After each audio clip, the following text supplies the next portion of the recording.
اما بعد فاعوذ باللہ من الشیطان الرجیم بسم اللہ الرحمن الرحیم وعن جابر قال قال رسول اللہ صلی اللہ علیہ وسلم لا تدعوا على انفسکم ولا تدعوا على اولادکم ولا تدعوا على اموالکم لا ترافقوا من اللہ ساعة يسأل فيها عطاء فيستجيب لكم رواہ مسلم وذکر حدیث ابن عباس اتقی دعوت المظلوم فی کتاب الزکاة۔ حضرت امام مسلم نے حضرت جابر رضی اللہ تعالیٰ عنہ سے روایت نقل کی ہے۔ وہ فرماتے ہیں کہ رسول اکرم صلی اللہ علیہ وسلم نے ارشاد فرمایا، اپنی جانوں پر بد دعا نہ کرو اور نہ ہی اپنی اولاد پر، نہ اپنے مالوں پر۔ ایسا نہ ہو کہ اتفاقاً وہ ایسی گھڑی ہو جس میں اللہ سے جو مانگا جائے وہ ملے اور تمہاری یہی دعا قبول ہو جائے۔ اور ابن عباس کی حدیث کہ مظلوم کی بد دعا سے بچو کتاب الزکوٰۃ میں ذکر ہو چکی ہے۔ دعا کے بعد اگر عربی میں علا آ جائے تو بمعنی بد دعا ہوتا ہے، اور اگر لام آئے تو بمعنی دعائے خیر ہوتا ہے۔ یہاں پر دعا کے بعد لفظ علا آیا ہے، مطلب یہ ہے کہ غصے میں، خوشی میں کوئی بھی بندہ اپنے آپ کو بد دعا نہ دے۔ غصے کے اندر میں مر جاواں، میرا بیڑا غرق ہو جائے، میرا مال تباہ ہو جائے، برباد ہو جائے، اور نہ ہی وہ کسی جانور کو، نہ ہی وہ اپنی اولاد کو، نہ ہی اپنے مال کو بد دعا دے۔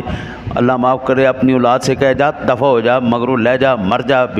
ہاں جی، ہمارے اللہ معاف کرے جب بد دعا دیتے ہیں کمال کر دیتے ہیں۔ مائیں تک بد دعائیں دیتی، باپ تک بد دعائیں دیں۔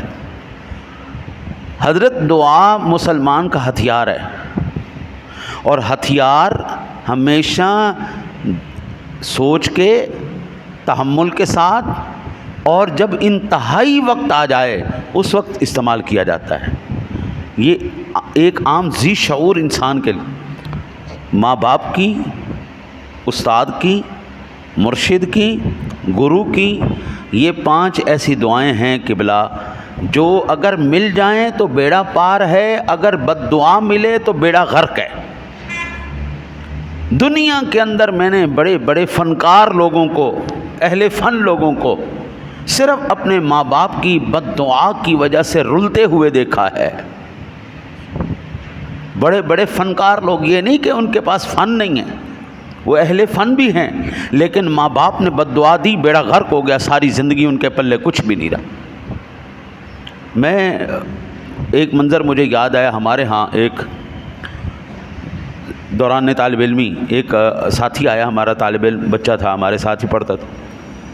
اس کی عادت بڑی عجیب تھی، وہ جو سبق ملتا تھا وہ کتاب ایک اس نے ایکسٹرا رکھی ہوئی تھی، کتاب کو پھاڑ کے اپنے پاس رکھتا تھا جناب۔ وہ جناب ہمیں پھینٹی پڑتی تھی وہ سب سے، لیکن بدتمیز بچہ تھا۔ ہم لوگ مثال کے طور پر اگر 40%، 50% نمبر لا رہے ہیں تو اس کے 99%، 98% وہ بندہ پورے جوبن میں تھا۔ ہم کہتے تھے یار یہ بڑی بلا بنے گی، بڑی بلا بنے گی، اس کا اتنا حافظہ ہے، کسی پیپر میں، کسی امتحان میں، کسی ٹیسٹ میں یہ بچہ فیل نہیں ہوا۔ بدتمیزی کی اس نے، استاد جی کا، استاد جی نے کہا جا پترا تینوں دین دے رنگ نہ لگڑ۔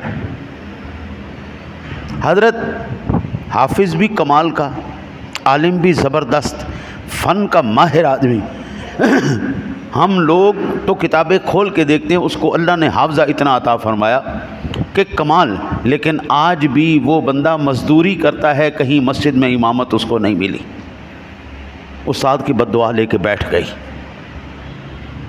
وہ یہ نہیں کہ وہ حافظ نہیں ہے، حافظ بھی ہے، عالم بھی ہے، فنکار بھی ہے، لیکن بد دعا لے کے بیٹھ گئی۔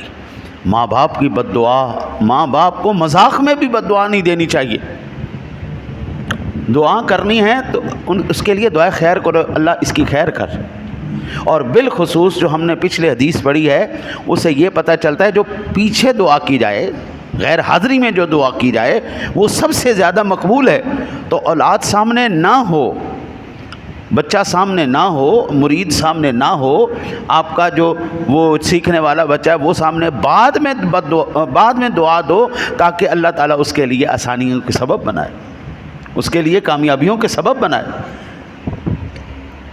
استاد، ماں باپ، مرشد، گرو، یہ 4 لوگوں کی بد دعا سے بچنا ہے،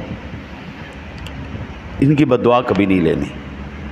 ماں باپ کو چاہیے کہ وہ مذاق کے اندر بھی اپنے بچوں کو، مثال کے طور پر آج کل جو میں نے نوٹ کیا ہے، بچہ کہیں کام کہے گا نا، تھوڑی سی دیر ہو گئی، فون چو، وہ کتنے مر گئے ہیں، تینوں پتہ نہیں پیچھے گھر بھی ہے؟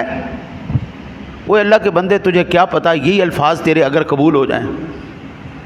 کل ہمارے ایک عالم دین ہیں، ساتھی ہیں، 24 سال کا بیٹا تھا، 24 سپارے اس نے حفظ کر لیے ہوئے تھے۔ رات کو اس نے کوئی گڑبڑ ہوئی، باپ اس سے ناراض ہوا، اس کو بد دعا دی، جا دفع ہو جا، مر جا پرے۔ حضرت صبح کو بچہ اٹھا ہے، پتہ نہیں کیا ہوا ہے، بجلی کی تاروں کو اس نے ہاتھ لگایا ہے، بٹن آن کیا، وہیں پہ اس کو کرنٹ لگا، وہیں پہ مر گیا۔ اب وہ رو رہا تھا، چلا رہا تھا کہ ہائے میری زبان سے کیا نکل گیا، ہائے میری زبان سے کیا نکل گیا۔ اب کیا فائدہ ہے، اب بچہ تو گیا، آپ کی بد دعا لگی، قبولیت کا وقت تھا، اسی وقت ایکشن آیا، بچہ گیا، ختم ہو گیا۔ بزرگ بھی ہیں ہمارے بڑے، میں سب کے آگے ہاتھ جوڑتا ہوں، اللہ واسطے کسی کے لیے بد دعا نہ کرنا، کسی کے لیے بد دعا نہ کرنا، کیونکہ میرا مالک بڑا کریم ہے اور میرا مالک بڑا منصف ہے۔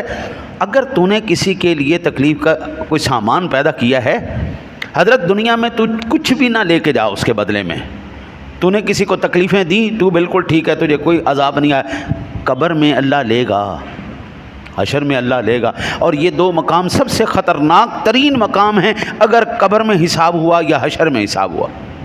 دنیا میں ہی معافی مانگ لو بھائی، اگر ہم سے کوئی غلطی ہوئی ہے تو اللہ واسطے معاف کر دے یار، لیکن واٹس ایپ والی، فیس بک والی معافی نہیں، واٹس ایپ فیس بک والی نہیں، روبرو معافی، روبرو، بھائی میرے سے غلطی ہوئی معاف کر دے، روبرو معافی مانگو، واٹس ایپ والی نہیں کہ شبرات آئی نہیں تو میسج سارے جہان نو بھیج دیتا، جناب غلطی ہو گئی تو معاف کر دو۔ یہ کون سی معافی ہے بھائی؟ یہ ایک شیطان نے ہمارے دلوں کے اندر ایک وہ کہہ لیں کہ ایک ہمیں نیا بہانہ دے دیا ہے۔ جو روبرو بیٹھ کے بات ہوتی ہے قبلہ، وہ واٹس ایپ پہ بات نہیں ہو سکتی، روبرو کی اور بات ہے۔ روبرو معافی مانگنا، یہ جو اندر ایگو وہ بیٹھا ہوا ہے نا، فرعون، نمرود، وہ اسی وقت مر جاتا ہے۔ ہمارا اندر کا نمرود کہتا ہے کہ بھائی مجھے کسی کے آگے جھکنا نہ پڑے، جب میں نے یہ تسلیم کر لیا میں گناہ گار ہوں، میں مجرم ہوں، مجھ سے خطا ہوئی، تو بھائی خود بخود ایسے سر جھک جاتا ہے، ایسے جناب بندہ شرمندہ ہو جاتا ہے۔ واٹس ایپ پہ شرمندگی نہیں ہوتی، واٹس ایپ پہ پچھلا فارورڈ ہو جاتا ہے آگے۔ اسی لیے اللہ واسطے جمعے والے دن، خاص ایام کے دنوں میں، نمازوں کے اوقات میں، عبادات کے اوقات میں دعا کر سکتے ہو تو دعا کر دینا، بد دعا نہیں کرنی۔ تم کرو گے اس، اور ماں باپ اولاد کے حق میں کریں گے، وہ تو قبول ہو جائے گی، چاہے وہ دعائے خیر ہو چاہے دعائے بد ہو۔ اولاد کو تکلیف پہنچ گئی، شاگرد کو تکلیف پہنچ گئی، مرید کو تکلیف پہنچ گئی، تیرا ایگو سیٹسفائیڈ ہو گیا، کل حشر میں اللہ کی بارگاہ میں حاضر ہونا یا نہیں ہونا، جس طرح رب تیرا ہے اس طرح اس کا ہے یا نہیں ہے۔ تو کیا اللہ کے پاس انصاف کا ترازو نہیں ہے؟ بھائی انصاف تو کرنا پڑے گا۔ اس لیے اللہ واسطے یا تو بولو تو سونا بولو، نہ بولو تو چپ رہو۔ میں نے آج تک خاموش شخص کو ذلیل و رسوا ہوتے نہیں دیکھا، ہمیشہ بول کے ہی بندہ پریشان ہوتا ہے۔ دعا کرو اللہ تعالیٰ آپ کو مجھے عمل کی توفیق عطا فرمائے۔